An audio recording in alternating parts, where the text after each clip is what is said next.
이제는 채소류를 할 건데, 우리 채소류 속에서는 여기서도 단감과 같이 다를 바는 없습니다.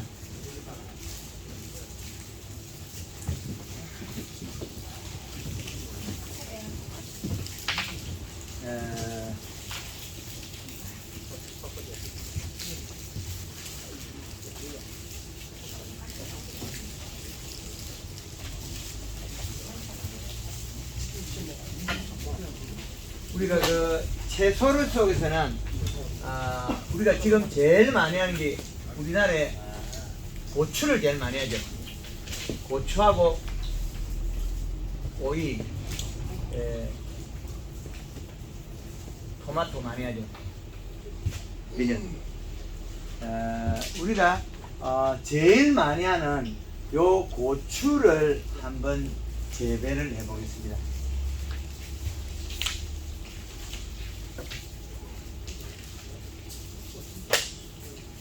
노지 고추를 우리는 심을 때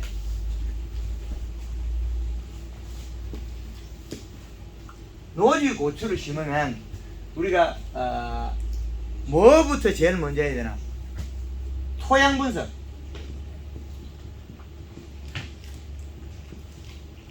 기술센터에 이제 토양 분석 결과, 모든 작물 재배에서는 토양 분석 결과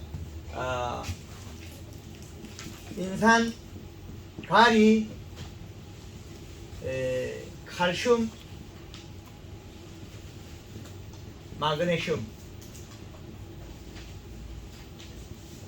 자, 이해가 되겠죠? 요 성분이 적정량보다 적을 때는 사용하고, 적정량보다 많이 있을 때는 사용하지 마라.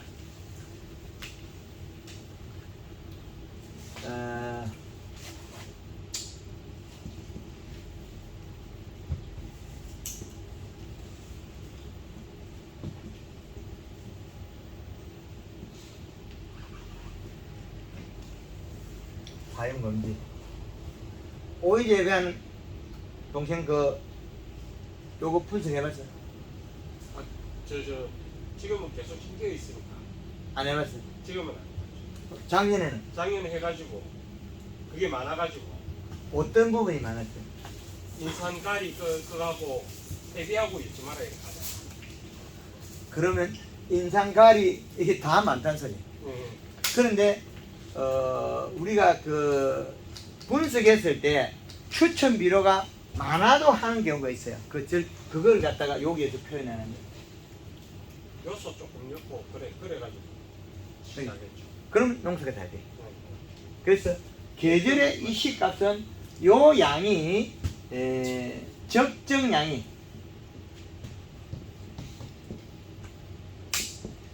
범위가 유지될 때는 이거는 플러스 전극이 되기 때문에 절대로 안 없어져요. 일액을 맺어가 떨어지면 또 들어오기 때문에 땅으로 계속 들어와요. 오이가 물방울 맺기가 똑똑 떨어지면 도로 들어와, 땅으로. 오이를 뽑아가지고 갖다 내버리면 좀 나가. 근데 얘들은 전체가 플러스이기 때문에 플러스 전극을 띄우기 때문에 이건 없앨 수가 없어요. 플러스 전극은 흙에 결합이 되어 있기 때문에 우리가 토양이 마이너스 전극을 띄우고 있기 때문에, 그러면 토양이 마이너스 전극 요 두 놈이 붙어 버렸어. 요 놈이 단단히 붙어 있어. 요 놈이 다 붙어 있는 거죠. 우리 한꺼번에 이렇게. 그런데 질소라는 놈은 마이너스 전극이 되기 때문에 이게 땅 속에서 유기물에는 붙을 자리가 없어요. 그러면 식물이 자꾸 먹으면 가버리 땡겨가지고 뭐가 없어져 버려요. 그러면 요소를 줬다고 내년에 그 자리 요소가 있느냐? 거의 없어요. 그럼 우리가 이것들이 공급을 안 해야 되는데, 지금까지 우리가 퇴비가 보약이다. 맞을 수도 있고 안 맞을 수 있다. 우리가 유기물이 함량이 있으면 퇴비를 뭘 봐야 되느냐? 이제는 보약으로 볼 게 아니고 유기물을 봐야 됩니다. 유기물 양. 그 유기물 양으로 봤을 때는 유기물이 많을 때는 유기물 퇴비를 쓰면 얘들하고 생각해봐야지. 퇴비 속에서 들어있는 성분, 이 성분이 가리가 제일 맞는 것더라. 소금, 가리 성분이 많아요. 그리고 우리가 아궁이에 하목 보일러에 불 떼고 나면 재 있죠. 어마어마하게 가리가 많아요. 그거 죽으면 다 죽어버려. 하목 보일러에서 나온 거 재를 갖다가 우리가 그 텃밭에 주면 싹 고시로 내려앉아 버려요. 뭐겠습니까? 나무를 부를 때가 나온 게 제가 뭐 여기 튀어나오지, 가리가. 요것도 다 튀어나오고 있어, 그래. 다 이것들 돌가루거든. 돌가루들은 안 없어져요. 돌가루 성분들은. 그래서 돌가루가 튀어나오고요. 이 돌가루들이 워낙 많으니까 어떻게 돼? 나빠지겠죠. 그래서 가수원의 퇴비를 보면 주고 나면 좋아질까요? 나빠질까요? 나빠져요. 가수원에 퇴비를 주는데 그 퇴비가 좋은 역할을 하니까 소금이 먼저 흘러나오고 뿌리가 소금부터 모이니까 노릇탱탱이 나빠져요. 퇴비를 가수원에 앞으로 준다면 이거 시기를 바꿔야 돼. 가을에 뿌리가 소금을 흘려보내야 돼. 좀 용탄을 시켜야 돼. 멀리 좀 보내.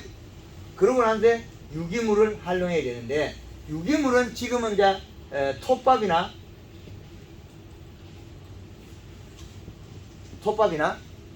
가른 버섯 배지 이런 종류 유기물로 또 나눠야 된다. 그래서 토양 퇴비의 성분은 소금과 인산이 많더라. 그래서 제주도에 가서 하우스에 밀감에 닭똥 퇴비 준 것들이 다 망해요. 닭똥 퇴비 주면 농사를 망쳐버려요. 왜? 인산가리가 가다 현상이 벌어지는 거죠. 인산가리 가다. 그래서 작물 재배가 안 되는 거예요. 그리고 염소똥이 소금이 뒷병 많아. 그걸 주고 나니까 키가 뿌리가 빗자루처럼 모여있거든. 상부에 주고 나니까 이파리 바로 꼬여버려. 쪼글쪼글하게 꼬여버려. 깻잎이 뒤로 까지지면진 거 있죠. 그게 내나 요 가리 성분 때문에 노랗게 타는 거. 요것들이 입속으로 밖에 배물고 나온 것이 이슬 방울방울 맺힌 거 있죠. 그런 몸속에서 뱉어내는 거거든요. 그래서 적정 범위에서 탄수화물이 많아서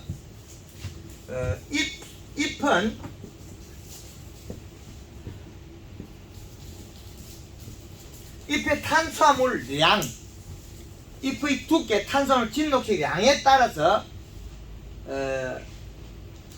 일액을 뱉을 수도 있고 안 뱉을 수도 있고. 그러면 탄수화물이 부족한데 저녁에 가져온 양수분이 자기네들이 탄수화물을 생산하는 거죠. 당분이 아니면 잎 끝에 있는 요 잎 끝에 있는 수문장이 문을 열어가 뱉어버립니다. 그러면 탄수화물이 부족한 잎은 뿌리에서 가져온 양수분을 기공을 닫고 나서 그 양수분을 버릴 수가 있다. 안 먹어요. 가물어서 잔디가 베들베들 말라 죽어도 안 먹어요. 잔디가 말라 죽고 노릇탱탱 말라 죽으면 아침에 가면 이슬 한 방울씩 먹이가 있어요.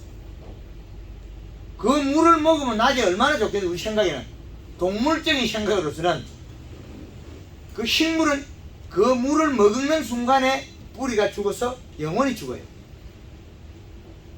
그 죽지 않기 위해서 걔네들이 어떻게 하냐, 이슬을 뱉어버려. 그래서 잎에 있는 탄수화물 농도를 맞춰. 노라 탱탱해더라도 단감 잎이 두께가 얇아도 탄수화물 농도는 같이 맞춰놔요. 감이 안 크더라도. 감의 과육이 적을 뿐이지 씨앗은 그 에너지를 가지고 움직인다는 거죠. 우리는 과일이 크다는 것은 과육이 클 뿐이지 그거는 동물이나 곤충이 잘 먹고 잘 보이기 위한 양에 해당하는 거지 식물 자기 스스로서는 또 달리 판단합니다. 그래서 탄수화물 양은 요 범주 내에서 질소값으로 해야 된다. 그래서 우리가 재배되는 고추가 노지의 고추가 갑자기 지금 하엽이 노화돼요. 하엽이 노래져요. 갑자기. 그거는 지금 고온기니까 지금 고온기니까 6월 23일 요 부위에서 고온기니까 뭐가 필요해? 탄수화물 이동량이 많아요. 영양 이동이 빨라요. 그래서 고온기에 탄수화물 고온기에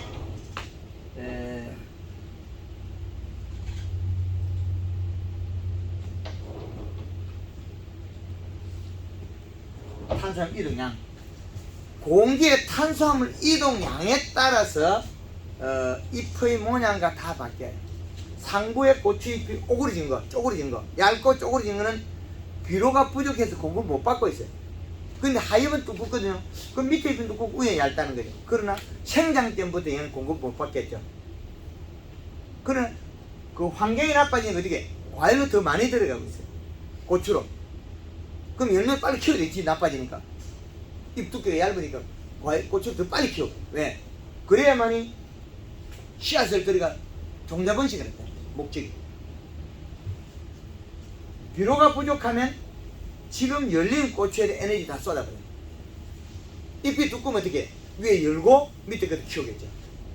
동작을 단순화시켜요. 그래서 노지 고추가 하엽이 갑자기 노랗게 되는 것은 잎 속에 있는 탄수화물이 없어진 거예요. 요소가 없어진 게 아니고 질소가 없어진 게 아니고 탄수화물. 잎 속에 되는 탄수화물이 필요하니까. 잎은 질소로 가지고 있는 잎하고 탄수화물을 가지고 있는 잎하고 두 개는 달라요.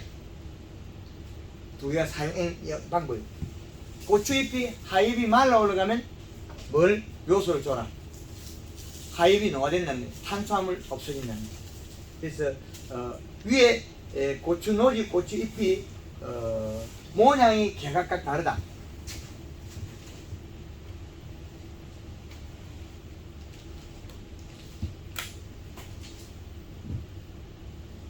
이 모양이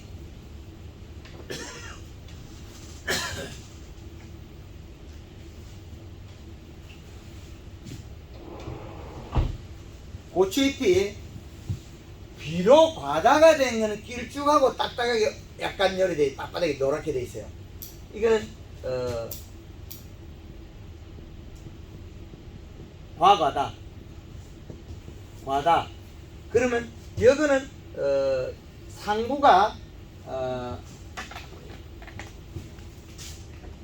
여기가 노란색이다. 노란색. 그 전체가 노란빛을 많이 띠고 오물이 있고 그런 형태예요. 그 가리하고 과다가 같이 걸리거든요. 비로 과다되면 이렇게 되고. 그 다음에 요거는 힘줄이 노랗고, 그 다음에 요 부위가 약간 노랗고 쭈그러지지 않아요. 뒤틀려. 그 다음에 요거는 힘줄이 약간 노랗고, 요거는 진청색 이게 아주 최고라는 거죠. 최고 좋다. 잎이 크고 둥글다. 이거는 비료 부족.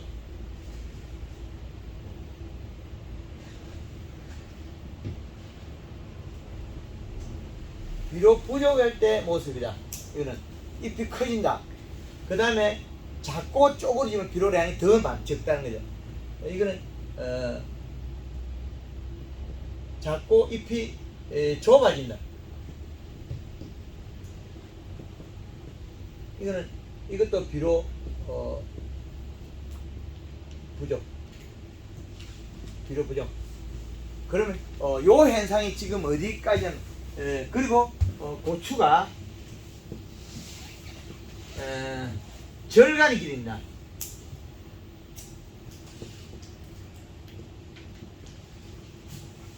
비료 부족. 고추가 키가 크면 우리는 비료가 많아서 컸다 그런 얘기하죠. 키가 쭉쭉 크면. 근데 비료가 부족하면 키가 크게 됐다. 요거와 동일하다. 깻잎이 비료가 부족하니까 쭉 자라버리죠. 비료를 준다고 많이 줬는데도요. 맞추기가 너무 힘들어요. 그 말로 어떻게 표현해야 되지? 너무 적게 주고 줬다 그렇게 말을 듣겠어요? 100평에 10kg씩 줘도 그러면 하루에 1kg씩 계속 먹여야 되는데 1kg 먹이는 방법.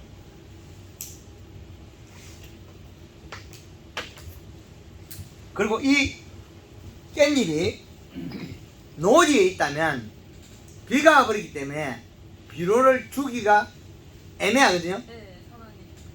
내가 주는 방법은 쿨러를 주는 것만 맨날 하고 있는데 비가 와버리기에는 비 오면 쿨러도 못 돌리고 비료 줄 줄 모르고 아이 그런 무식한 방법이 어디 있어. 비료 뿌리고 그 빗자루나 대나무를 썰어 뿌면 되지. 아니 때로는 그냥 그 프릴 같은 거는 비 오기 전에요. 비가 이제 100% 온다 그러면은 비 오기 전에 프릴을 막 뿌려버리는 거예요. 비가 바로 떨어지면 괜찮거든요. 근데 뭐 비가 조금 있다 온다 하면은 그 쿨러를 비료를 갖다가 빗자루를 실고 물도 줘야 되잖아요. 쿨러를 살짝 돌려. 그래 털어뿐만 해도 괜찮아요. 털어만 해도 괜찮아요. 아, 털어만 놔도요? 네, 그렇죠. 그 잎이 타지 않을까요? 안 타요. 또 알알이 그 있잖아요. 요소가 알알이 되는 아 거. 그죠 알알이가 알알이 괜찮아요. 그리고 못한다는 건 내 입장이지 식물 입장은 아니다. 식물에 자라는 에너지원이 아니다. 그래서 비료 뿌리고 안 되면 공기 부는 불화라 불든지 어떻게 해야되니 내는 남들보다 좋은 상품으로 공판장에 가야 된다. 경매장에. 그래야만이 소득이 늘어나는 거지. 핑계를 대서 이유를 대서 공판장에 포장해 가져가면 돈 안 줘. 중매인들은 상인들은 물건을 사는 거지 상품을 사는 거지 어디 주인이 뭐 핑계 대고 있어. 핑계는 포장이 안 돼. 이건 어떻게 깻잎 농사 짓는 사람이 깻잎 조금 넣고 핑계를 대가지고 이 이유를 대가지고 포장을 했대? 안 사. 그는 상품의 질과 맛과 그 생명력. 우리는 생명을 생산하고 생명 유지를 위해서 먹는 먹거리를 생산하기 때문에. 그러면요 200평에 만약에 200평에 추비를 하겠다 그러면은 이제 뿌리는 거는 추비라고 저희가 표현을 하잖아요. 근데 추비를 하겠다 하면은 20kg 한 포대를 그냥 다 추비를. 잘못하면 죽어요. 왜 그러냐면 뿌리 표면에 네. 물을 적게 뿌리면 더 되잖아요. 네. 그 물을 적게 뿌리면 깊이 못 들어 녹아 못 들어가니까. 아 그러면 조금씩 자주 주라는 근데 말씀이- 흙골에 주는 거는 괜찮거든요. 고추 같은 거는 고랑이 이만큼 떠 있잖아요. 네. 이거는 100평에 한 번씩 뿌려도 괜찮아. 네. 그 깻잎 같은 게 구멍이 여러 뻥 뚫려 있잖아요. 네. 그 비닐로 깔리 때문에 네. 또르르 요 안에 다 들어가겠죠. 그렇죠. 빼딱 하면 더 많이 들어가. 네. 그래? 그래서 한쪽 구멍이 비록 가다가 되기도 하는데 물을 돌려 충분히 녹아 들어가면 또 분산이 되거든요. 네. 네. 그래서 그건 눈치껏 잘해라. 그거는 개인의 문제지. 그러면은 비료의 알갱이가 다 녹아서 눈에 안 보여야 되네요, 그죠? 그게 덩어리가 녹았다고 보이면 해서 안 되네. 녹았다고 해서 성분이 요 구멍에 성분량이 분산이 돼야 된다. 그래서 그 성분량이 이 시값이 여기에 4.0이 된다. 장이 일어나요. 아, 여기 세포가 못 깬대. 네네. 역삼투압이 벌어져요. 역삼투압이 빠져나가 버려요. 그러면은 우리가 스프링클러로 간주를 했을 때도 간주를 하고 나서 그 비료물이 농도가 이제 분산이 되도록 빗물을 어느 정도 이렇게 그게 제가 항상 그게 빗물을 어느 정도 줘야 이게 작물이 자, 안전할지. 자꾸 복잡해지거든요. 그 심을 때 정식에 비료량이 너무 작아서 그래요. 정식의 비료량이 너무 작아서 그래야 중간에 못 맞추고 있는 거예요. 정식의 이 시값을 안 맞아 출발 자체가 너무 낮게 있으니까 중간에 집어야 어려운 거예요. 네. 아시겠죠? 네. 그래서 정식의 이 시값을 정확하게 맞춰라 나와있죠. 그것만 하면 잘 된다. 본인들이 질문을 하기 쉬워도 저는 답하기 어려워요. 뭐 고추하다가 감자하다가 고구마도 다 해야 되는데. 그래서 또 그거 좀 하다가 지금 고추를 다시 돌아야 되거든요. 그래서 고추가 키가 클 때는 비료 부족, 잎의 모양이 이렇게 되고, 그 다음에 이 고추가 이게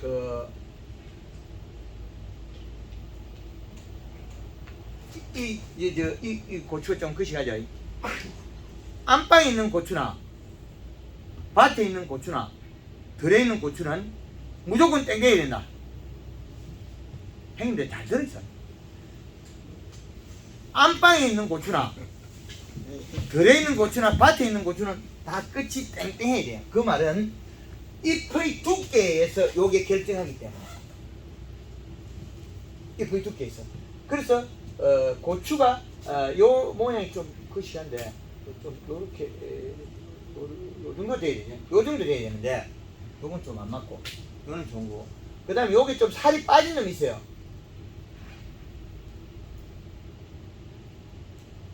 여기 말라버리죠. 여기.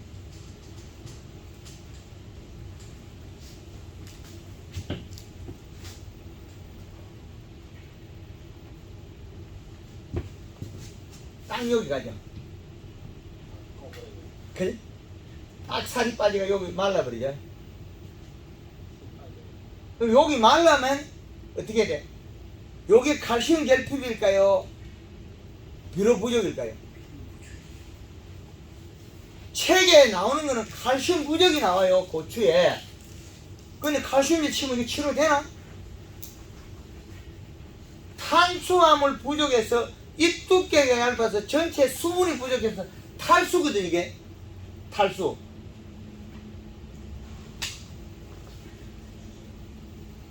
웃자람에 의한 시드름 현상이 탈수. 그러면 탈수는 얘들은 잎이 두께가 두껍기 때문에 장애가 없으나 얘들은 탈수가 일어나서 이렇게 끝이 고추가 말라버리죠. 이렇게.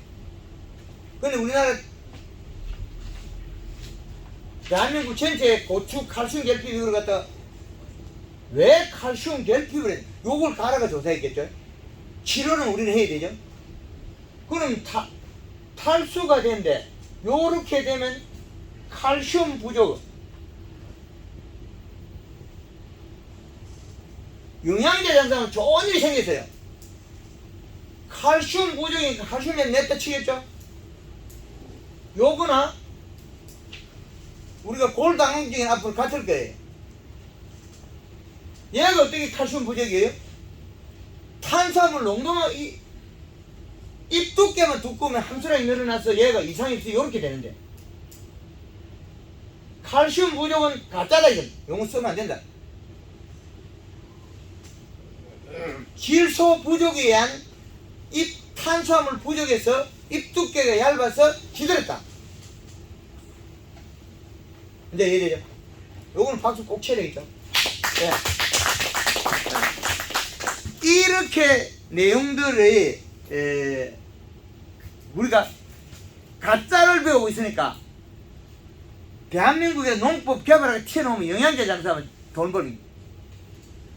이걸 계속 방송을 하고 있고 책에 나오면 누가 돈을 벌어요? 영양제 장사하면 돈 쳐벌어먹고.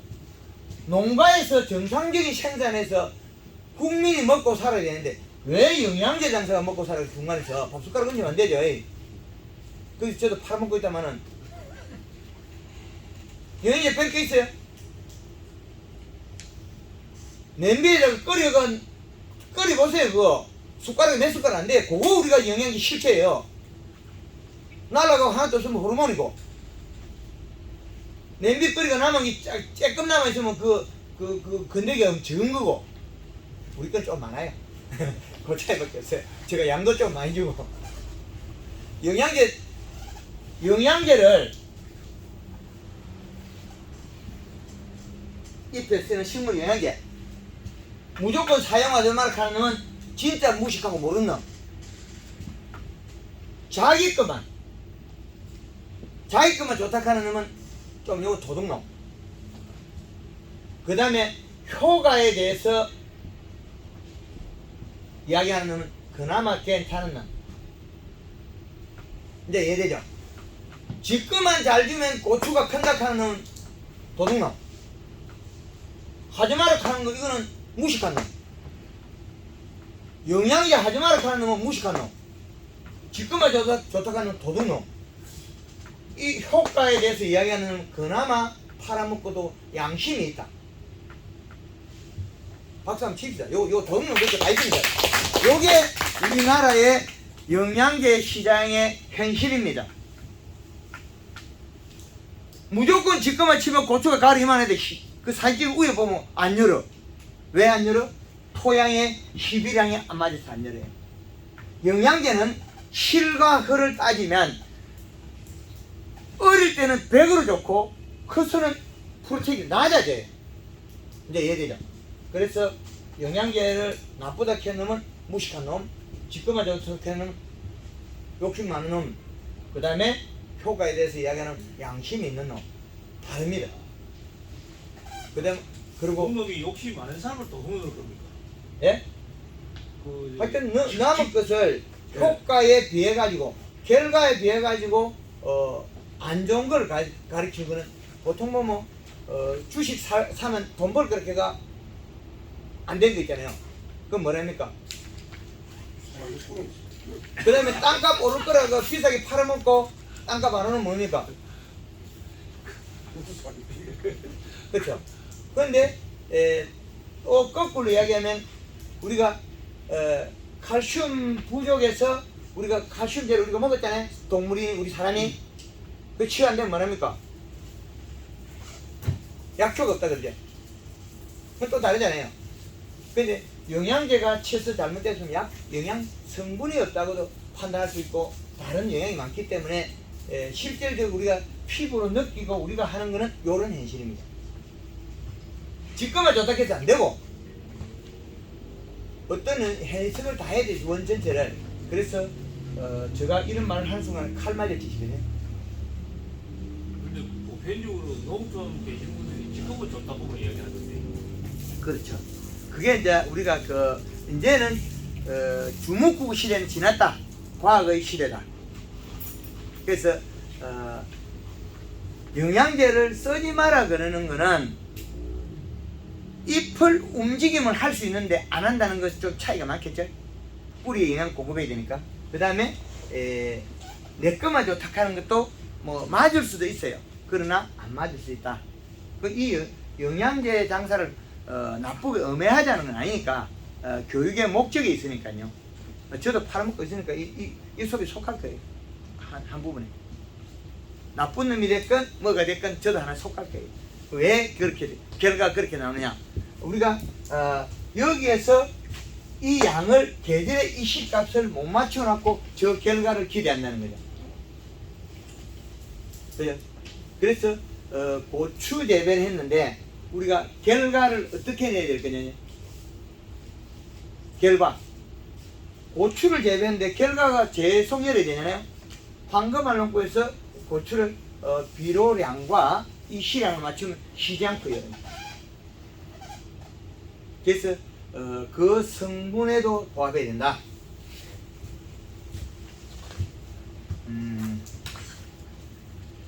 그림을 한다. 가리는 고온, 질소는 저온,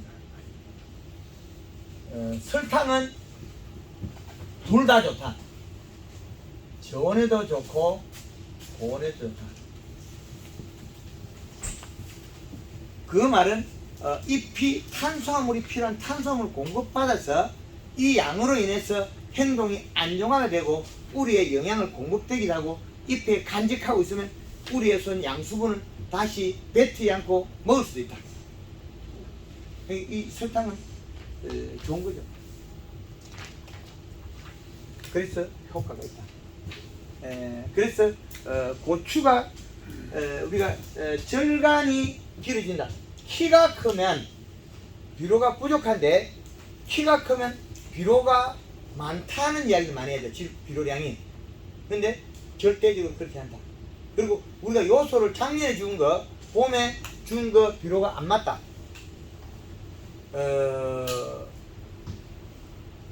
21-17 비료 쓰죠. 이 비료. 요걸 주는 순간에 우리는 농사가 잘 안 되게 돼 있다. 왜? 토양에서 인산가리가 많은 경우가 더 많아. 그렇지 않아도 얘는 토양 결합하는 순간에 암모니아 가스가 30% 나가면 요놈이 14.7로 바뀐다. 우리가 가용한 질소는 14.7에 17, 17이다. 그래서 이 비료는 안 맞다. 토양 분석 안 하고 고추를 심을 때는, 텃밭에 심을 때는 작년도에 고추 농사가 그 앞에 다른 작물을 매년 재배했다면 거의 대다수는 인산가리가 받아들였기 때문에 요소 비료를 100평당 한 포를 있는 게 기본이면 좋고, 많게 쓰면 땅을 깊게 깔면 요소를 2포를까지 쓸 수 있다. 이도 저도 안 믿으면 그냥 명품 300 30에 10에 8의 비료를 써라. 명품 300 이 비료를 써라. 그나마 좀 괜찮다. 복합 비료를 쓰더라도. 그러면 질소 30은 가스가 빠지면 21이라는 숫자가 나와. 30 빼면 77, 7개로 보면 21이라는 숫자가 나와. 근데 여기 30 빼면 20밖에 안 되거든.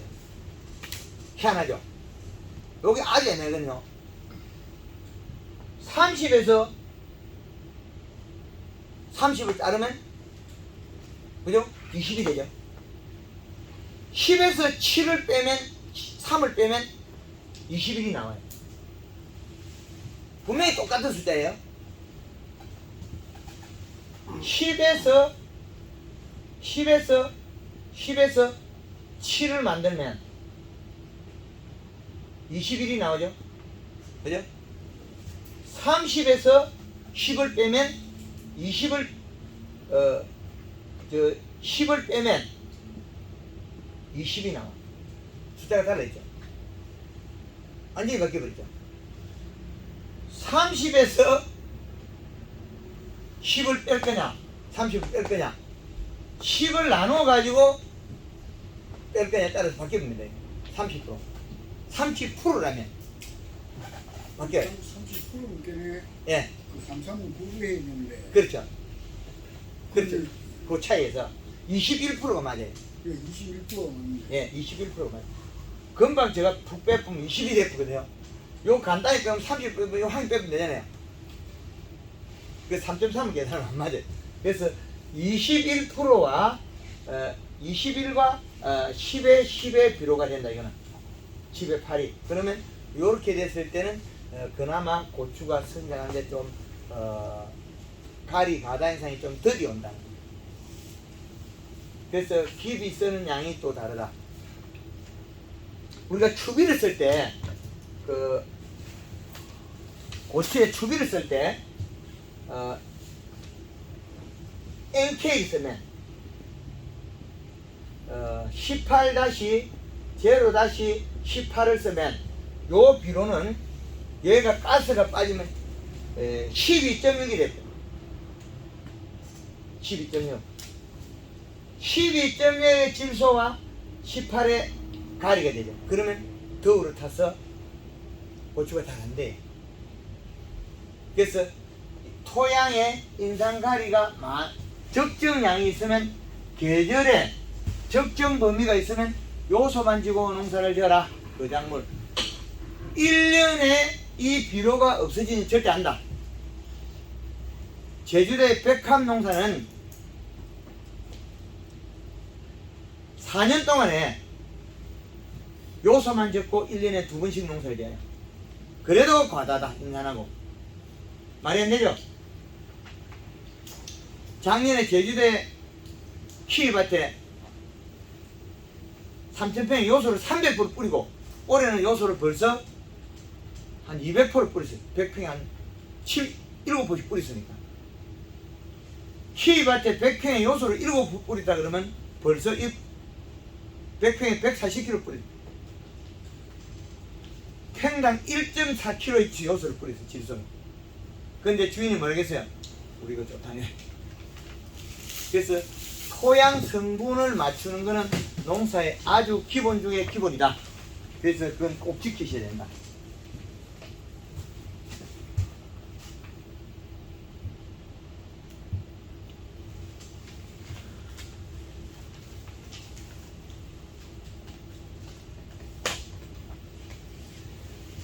우리가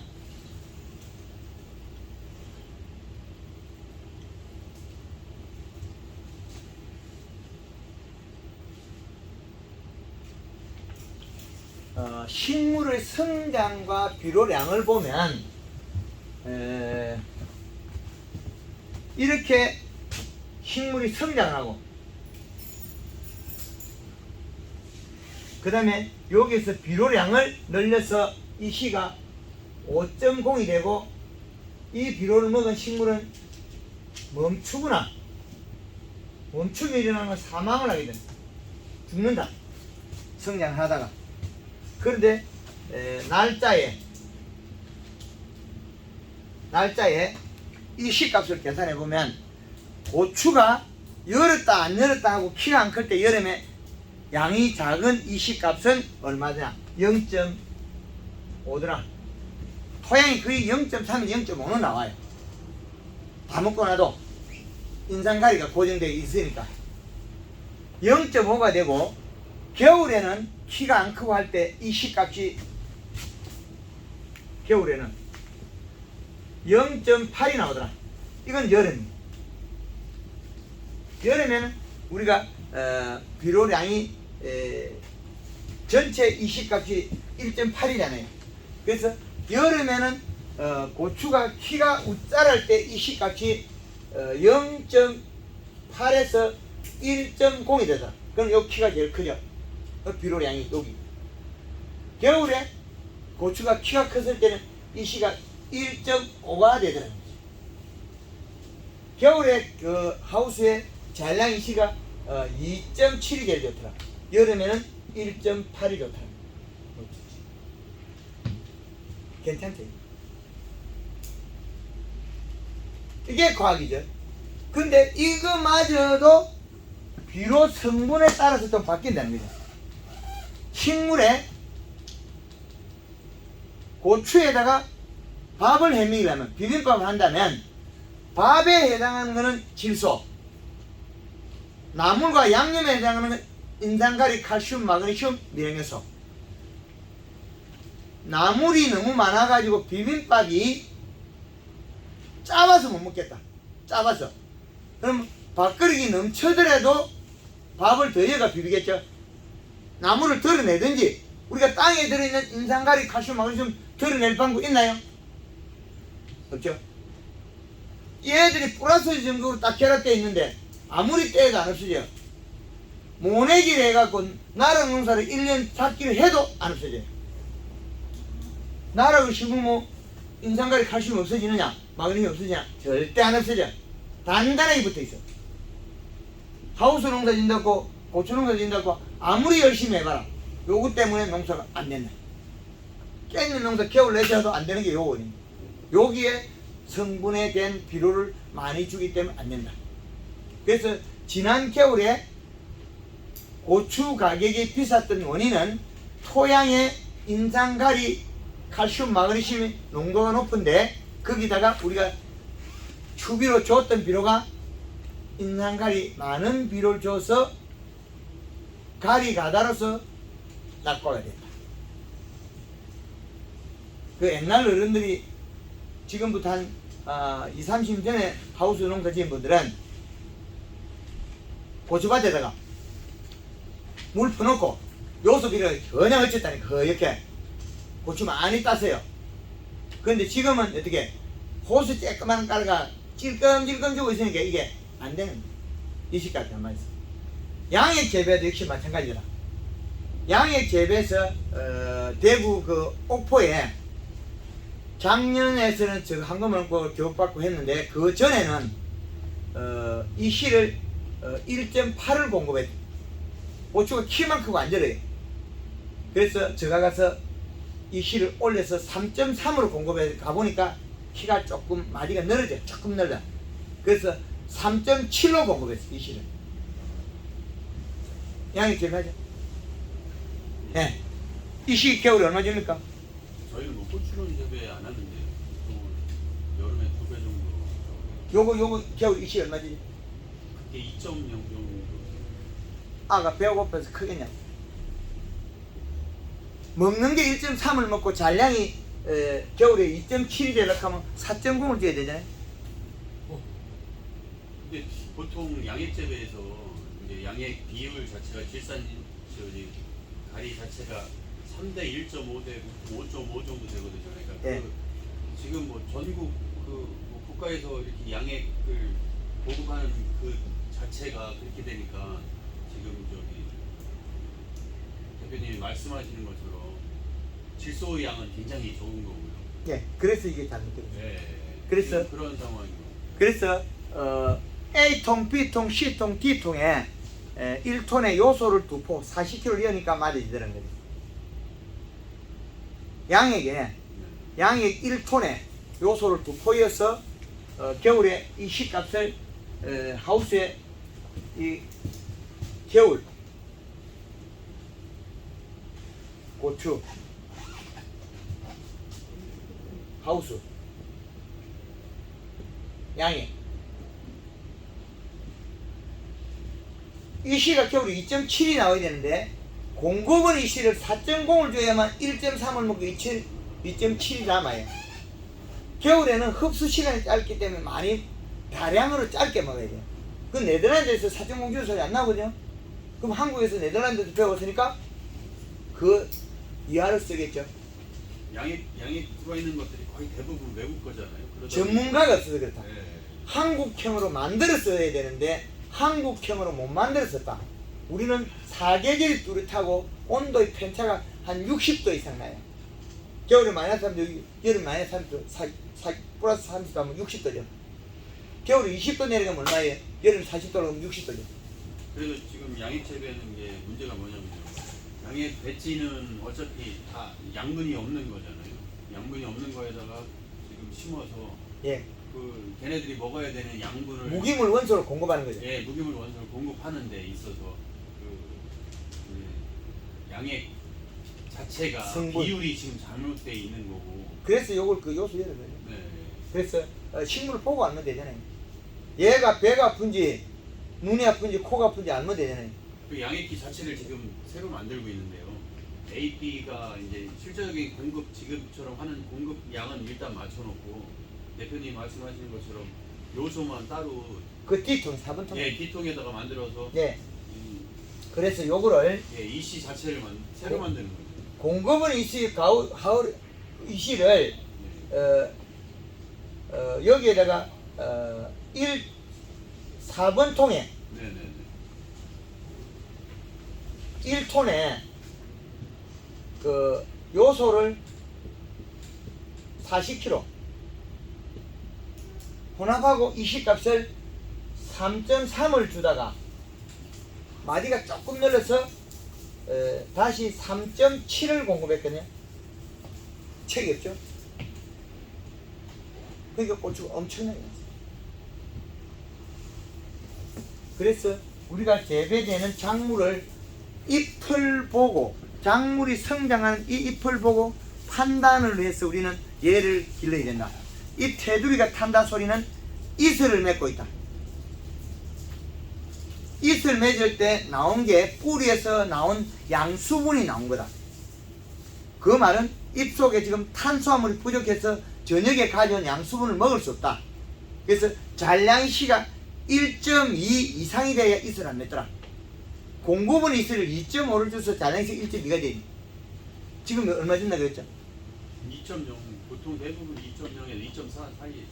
2.0으로 주면 1.8이 돼서 0.8이 돼서 이슬 맺어요.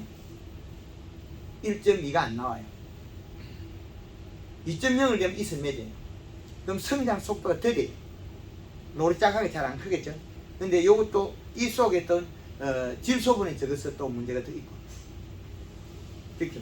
지금 암모니아트 질소를 공급해도 되더라. 근데 A통에 요소를 첨가해도 이상이 없는데 색깔은 안 변하는데 그 양액이 작동이 잘못되더라는 거죠. 그러니까 저기가 BEC를 체크를 하는 것 자체가요. 오작동이 되죠. 네. 오작동이 되죠. 그래서 A통, B통, C통 4번 통에 하니까 이상이 없더라. 혼합된 거에 들어가 금방 나가는 게 이상이 없다는 거죠. 그 A통에서는 결합이 일어나는가 봐요.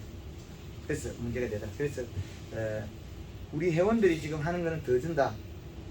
입시량을 더 높게 준다. 그래서 대구 옥포에서는 돈 많이 벌어요. 만약에 지금 아까 저기 그 최초 저희 이제 토양 재배하고 저희하고는 좀 많이 틀리니까 똑같아. 잔량시는 똑같잖아요. 네, 잔량치는 똑같은데 이제 공구문이 씨가 네. 차이가 날 뿐이지 잔량시는 똑같아요. 그 아까 말씀하신 거 그 18 정도 그 비율로 해서 그 아니요, 그건 안 돼요. 양의 조성을 조금 부족하면 그것만 조금 손봐 수정했어요. 질소만 더 그렇죠. 그러니까 요소만 더 예, 보충해 조금 수정했어요.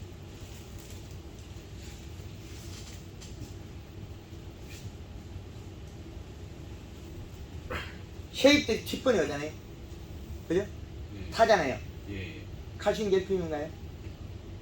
칼슘 결핍은 아닌 것 같습니다. 책에 보면 칼슘 결핍 나왔잖아요. 그죠? 먹었던 인상가리를 뱉어내서 지가 타 죽는 거잖아요. 네. 그 잎에 그거는 요거는 설탕물만 더 줘도 금방은 치유돼요. 저도 처음에는 이제 여태까지 다른 데서 얘기하는 것처럼 칼슘이나 뭐 이런 거라고 생각했었는데 예. 그거하고는 완전히 틀려져 버리기 때문에 예.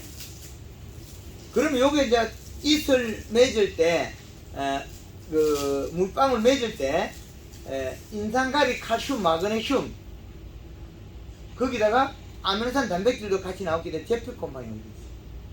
그죠?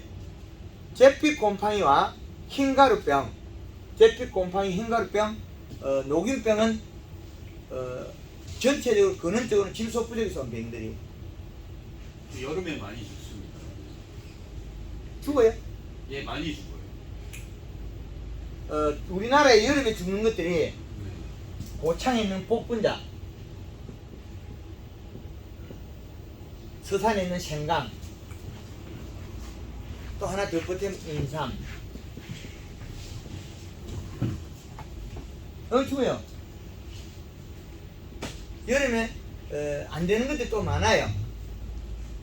그 쪽파도 안 되고 다 안 되거든요. 정부지도 안 되고 그것들이 다 잎 속에 탄수화물 부족해서 일어난 얘. 얘들이 인삼에 지금 3,000평에다가 요소를 두 번에 나눠가지고 40% 뿌리나니까 인삼 좋아요. 인삼이 인삼가리 가다에 돼가지고 노란병이 들고 죽거든요. 이것도 여기 마찬가지잖아요. 탄수화물 부족이잖아요. 그래서 요 성분에 대한 공부를 계속해야 돼요. 그래서 비료 시비량이 맞지 않으면 이 식물은 장애 식물을 우리는 먹는 거죠. 장애야, 장애. 영양 시비가 불균형 식물을 우리가 먹게 되는 거죠. 장애야. 그 장애야를 먹으면 안 돼요. 비장애야를 생산해. 장애야, 장애. 장애자, 그 식물이 장애, 영양 장애 이런. 그럼 영양 장애면 우리가 그걸 먹으면 어떻게 돼? 피가 되고 살이 되면 어떻게 돼? 피가 되고 피가 살이 굳어가지고 병이 오게 있어. 그래서 앞으로 반찬 안 먹고 밥만 먹고 사자. 뭐가 아까 칼슘 결핍 뭐로가 치료하죠? 탄수화물 치료하잖아요. 결국 우리는 동물이기 때문에 식물에서 자란 탄수화물 먹고 식물은 질소로 가지고 탄수화물 만들고 있어요. 그럼 우리는 상이잖아요. 그럼 인간은 곰하고 거의 가까운 종이라 봐야 되죠. 채식이 좀 많고 육식은 적어야 되는데 육식이 늘었잖아요. 그럼 질병이 오게 되죠. 그래서 이런 현상 때문에 장애가 발생합니다. 요 현상이 여기 있습니다. 요 현상이 여기 있다. 결정체가 여기 있는 뭘? 요걸 먹고 여기 만들었죠? 요놈 먹고 식물이 만든 걸 먹고 요 결정체예요. 저라는 거. 그래서 저도 저 몸을 바로 잡으려고 노력을 많이 합니다. 왜? 요 결정체가 어디서 오냐? 채소나 과일이나 씨앗의 열매에서 왔기 때문에 유지가 되기 때문에 그것을 요것을 조금 잘하면 요건 바로 고쳐봐야 되겠죠. 이 뭐 어려운 거 있겠어요? 금방 치워되지. 그래서 요 놈이 이게 잘 크면 죽었다면 얘가 죽은 원인은 하나의 과부족에서 일어난 거예요. 질소는 부족하고 뭐가 많았어? 가리량이 많았어. 가리량. 요 가리 성분이 칼륨이 많았어. 여름에 이제 온도가 올라가고 나면 이제 거의 대부분 이제 푸사름이나 곰팡이균들 때문에 무기병이나 이제 뭐 이런 것들이 많이 오거든요. 아까 말씀하신 대로 이슬을 맺을 때 네. 뱉어낸 아미노산 단백질에 의해서 잿빛 곰팡이가 오고, 잿빛 곰팡이는 자기가 더 먹고 살기 위해서 촉수를 내가 더 뚫어요, 구멍을. 그래서 얘는 키가 나오게 만들어요. 아미노산 단백질이 나오게 만들어요. 그래서 자기 살죠. 종족 번식을 해서 잿빛 곰팡이는 뚫어요. 여기서 열상이 일어나면 여기서 또 더워서 가리 가다 온도가 올라가면, 표면 온도가 올라가면 어떻게 녹균병이 붙어요. 또 그 다음에 조금 영양이 부족하면 흰가루병이 붙어요. 탄수화물 부족. 흰가루병이 피부를 뚫고 들어가는 게 있고 그냥 붙어가 먹는 게 두 종류 있어요. 흰가루병 두 종류가 달라요. 그래서 우리가 고추 재배를 하고 있지만은 이 고추에 일어나는 현상을 다 비교하면 아주 쉬워요. 뭐 해야 된다? 거의 대다수는 인산가리, 칼슘이 많으니까 잎이 갑자기 노래지는 거는 가리가 많다는 거예요. 그 힘줄이 노랗다는 가리가 많거든요. 그러면 요소만 자주 주면 고추가 키가 안 크고 많이 열겠죠. 그 간주법을 갖다가 간주도 100병 10kg 씩 괜찮아요. 다른 거 그때 에마가리하고 고토로 같이 스카드로 하는데 전에 해보니까 그게 안 맞아요. 이제 결과가 토양 때문에. 토양 분석을 안 한 상태라면 그게 맞아요. 이게 정확한 상태라면 그 고토를 들어가는 게 맞아요. 마그네슘 들어가는 게 맞는데 토양이 오염대가 많으니까 지으면 안 돼요. 이 적정 범위가 있을 때는 토양에 플러스 전구 결합되어 있거든요. 단단히 결합되어 있으니까 마이너스 전구 이동이 알아서 없어지는 질소분만 보충해야 돼요. 그럼 요새 그 하우스에 그 꼬랑에 물 좀 때가 요소 그냥 뿌려도 됩니까? 그렇죠. 괜찮아요. 근데 가스가 나오니까 조심하셔야 돼요. 물때가 가스가 나와요. 물을 좀 대고. 그래도 일부 나옵니다. 그래서 물을 푹 대가지고 환기를 잘 시키면서 해야 돼요. 그리고 요소는 암모니아 가스가 발생해 나와요. 흙골에. 그래서 그건 조심하셔야 되고 질소분이 아주 중요한데 이거를 어떻게 하기 좀 어려워요. 네. 근데 이 시 측정할 때 전체가 나오죠. 전체가 다 나와요. 그래서 근데 토양 분석은 이게 많이 나오는데 이제 겨울에 가보면 이게 많이 나오는데 실제 이식값은 0.3에서 0.5밖에 안 나오거든요. 그러면 질소 부분 보충해 주는 거예요. 그런데 여기 한번 결합되어 있으면 5년까지 안 없어지고 6년까지 안 없어지고 한 10년 가도 이게 없어질까 말까 그 고민되네. 그래서 우리가 토양 분석했을 때 요 결과치를 꼭 중시해라. 근데 그 기준은 아직까지 완벽하게 제가 몰라요. 왜 그러냐면 이 인산이 300이 좋은 건지 200이 좋은 건지 어떤 집에 가면 약 한 2000 정도 있거든요. 2000 정도가 2000하고 200하고는 10배 차이잖아요. 200에서 300 주로 적정 범위 되어 있거든요. 어마어마하게 많잖아요. 그죠? 입기를 했을 때 요소에서 가스 나오는 기간이 어느 정도 되겠어요? 그거는 그 수분량에 비해 수분량에 로타리 치고 수분 노가가 착 빨리 들어가고 빨리 발생할 건데 결합하는 과정이 나오거든요. 덩어리 그냥 있으면 결합 못했잖아요. 가스가 자꾸 나오겠죠. 그 지금 그 부분은 결합하는 과정에서 노가가 들어가서 토양에서 결합 그 질 상태로 바뀌는 과정에서 가스가 나옵니다. 질 상태로 바꿔버리면 질 상태 비료가 나오고. 질 상태는 농협에 가면 잘 안 팔잖아요. 근데 그런 이야기 하면 안 돼. 농업 농가에서 제일 편리하고 제일 많은 자재 싸고 대한민국에서는 요소가 제일 많고 농협이 판다.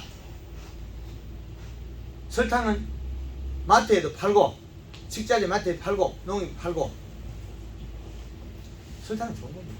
그래서 아니 강의 중에 탄수화물이 부족해서 일어나는 그 영양 결핍이라든지 이런 부분이 많이 있는데 탄수화물을 소량에 그 보충해주는 방법은 요소를 그 보충해주는 걸 이해합니까?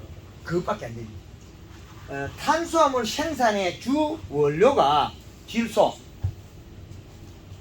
이게 뿌리가 있다면 이 뿌리가 여기서 소화액을 내놓겠지 여기다가 소화액.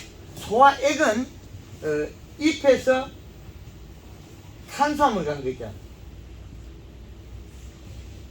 잎에서 이리 간 거죠. 탄수화물이. 그래서 잎은 당분이 같다는 거예요.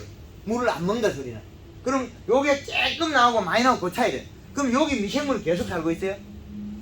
그럼 여기에서 녹아있는 양만큼만 미생물이 이거만큼 활동하냐? 요거만큼 하냐? 이게 차이겠죠. 뿌리에 요 분포도가 이렇게 늘어지느냐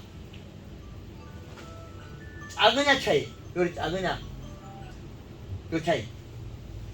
요게 미생물이 활동 못하면 쬐끔만 나오니 이렇게 쬐끔만. 그럼 잎 두께가 노랗고 얇다는 거고 잎이 두꺼우면 이렇게 양이 많다는 게 있죠. 그러면 여기서 미생물이 급격히 증산하잖아요.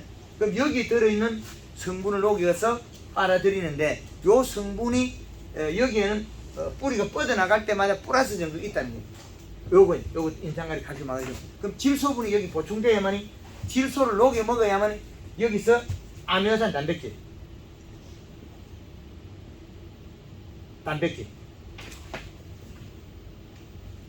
질소가 바뀐 거죠. 미생물이 소화시키가. 우리가 여기서 진딧물이 빨아먹으면 깻잎이 빨아먹을 때 똥을 싸면 설탕물이 나오죠. 당분이 나오잖아요. 그와 유사하죠. 진딧물은 똥을 단물을 싸가 개미가 옮겨달라는 거죠. 개미는 또 눈을 옮기겠습니까? 그것도 알벤놈 있잖아. 새끼 벤놈. 그걸 물을 옮기지. 새끼 안 벤놈 옮겨보니까 언제 지가 그것을 번식해서 설탕물 받아 먹겠냐면 개미들 똑똑해요.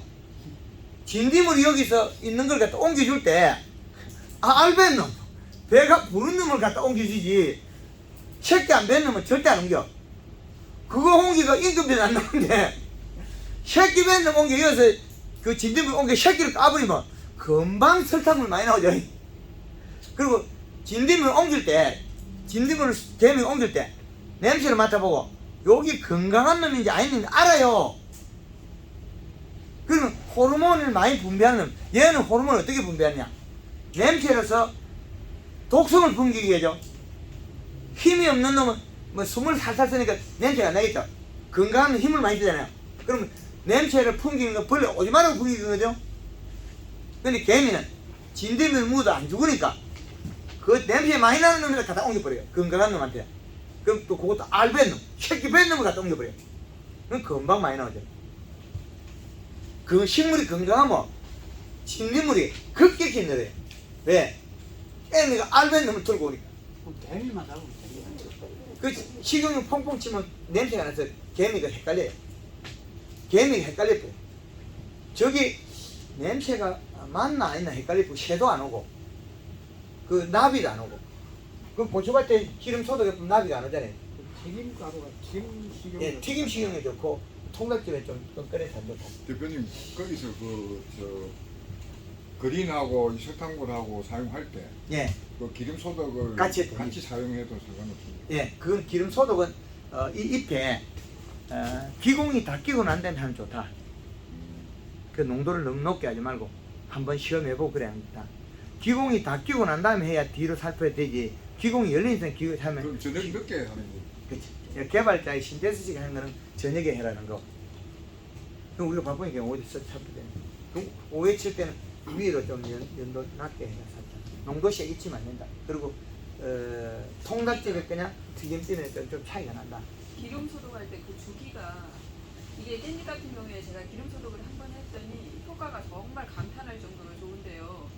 그러니까 한 번 제가 바빠서 이걸 열흘에 한 번 이거 기름 소독을 하라고 그러셨는데 2주일 만에 이걸 수확을 하고 그 또 이제 막 벌레가 생길 거 아닙니까? 그때 네. 기름 소독을 하고 싶은데 장애가 있을까봐 그걸 못했어요.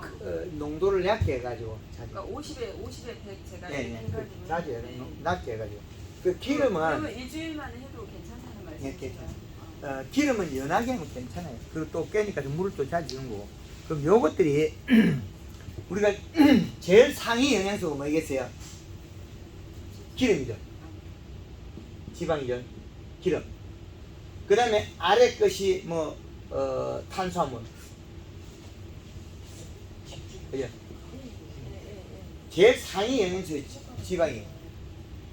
참깨가 쬐끄마한 거잖아요. 잎이 참깨 되게 두꺼워요. 그 호두가 이파리 있다면 큰데 쬐끄만 거 만들잖아요. 잣나무가 엄청 큰데 쬐끄만 거 만들잖아요. 그래서 제일 상위 영양소는 지방에 가까워요. 감자는 뿌릴 때도 뿌리 잘 타잖아요. 참깨는 뿌릴 때는 바로 뿌릴 때. 상위의 영양소는 지방이기 때문에 우리가 지방을 녹여가지고 잎에다가 살포하면 기름은 상당히 에너지가 고농도예요. 우리가 이 야채를 갖다가 녹즙을 계속 짜가지고 병에 한참 담으면 병에 기름 빼가잖아요. 야채 속에 어떻게 기름이 있어요? 야채 속에 기름이 있어요. 이 야채를 갖다가 녹즙을 계속 짜가지고 그냥 한참 온도 뜨시듯 차고 이래 하면 위에 그 부위에 기름때가 타가잖아요. 그럼 야채 속에 기름이 있다는 거죠. 우리가 이 야채 속에는 그 지방이 있을 거라 생각 못 하잖아요. 있습니다. 그런 현상도 있다. 그렇게 보시면 돼요. 지금 그 고추 강의를 그 오전에 마치고 식사하고 그다음 오후에 강의하고 매운 음식이 그건 마치고 오후에 합니다. 예, 감사합니다.